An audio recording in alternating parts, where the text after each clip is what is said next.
PM Narendra Modi की ओर से लक्षद्वीप को टूरिज्म के लिए प्रमोट किए जाने पर मालदीव के मंत्रियों ने आपत्तिजनक बयान दिए थे।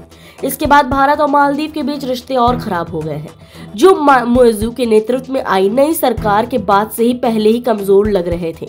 अब तो दोनों देशों के बीच तनाव भी पैदा हो गया है और भारत ने मालदीव से कहा है कि वह अपने मंत्रियों को बर्खास्त करे, तभी रिश्ते सुधरेंगे।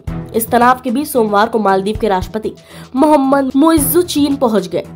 राष्ट्रपति बनने के बाद यह उनका पहला विदेशी दौरा है, जिसके लिए उन्होंने चीन को चुना है। इसके मायने अलग निकाले जा रहे हैं।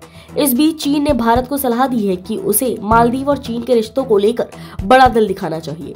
चीन ने सरकारी अखबार ग्लोबल टाइम्स ने आर्टिकल में लिखा है कि मालदीव और चीन के बीच सहयोग का लंबा इतिहास रहा है।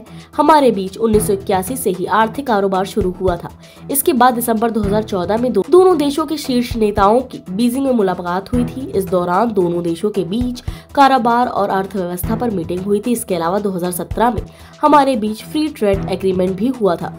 चीनी मीडिया ने इसके अलावा BRI का जिक्र करते हुए मुइज्जू की तारीफ की है और उन्होंने कहा कि उन्हें पता है कि चीन से रिश्ते रखकर क्या फायदे हो सकते हैं। चीनी अखबार ने लिखा कि मुइज्जू के चीन दौरे की भारतीय मीडिया में काफी चर्चा है। इन रिपोर्ट्स में कहा गया है कि मुइज्जू के दौरे से पता चलता है कि वह चीन को ज्यादा अहमियत दे रहे हैं। चीन ने कहा कि इससे ऐसा लगता है कि भारत दक्षिण एशिया को अपने प्रभाव के क्षेत्र मानता है, जिसमें मालदीव भी शामिल है।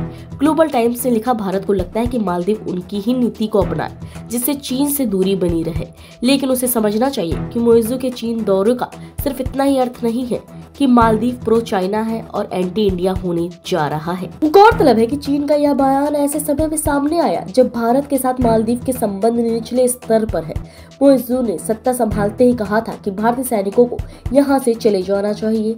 उनके इस बयान से ही यह अनुमान लग रहा है कि वह पिछली सरकार की नीतियों से अलग हटते हुए भारत की बजाय चीन को ज्यादा प्राथमिकता देने वाले हैं।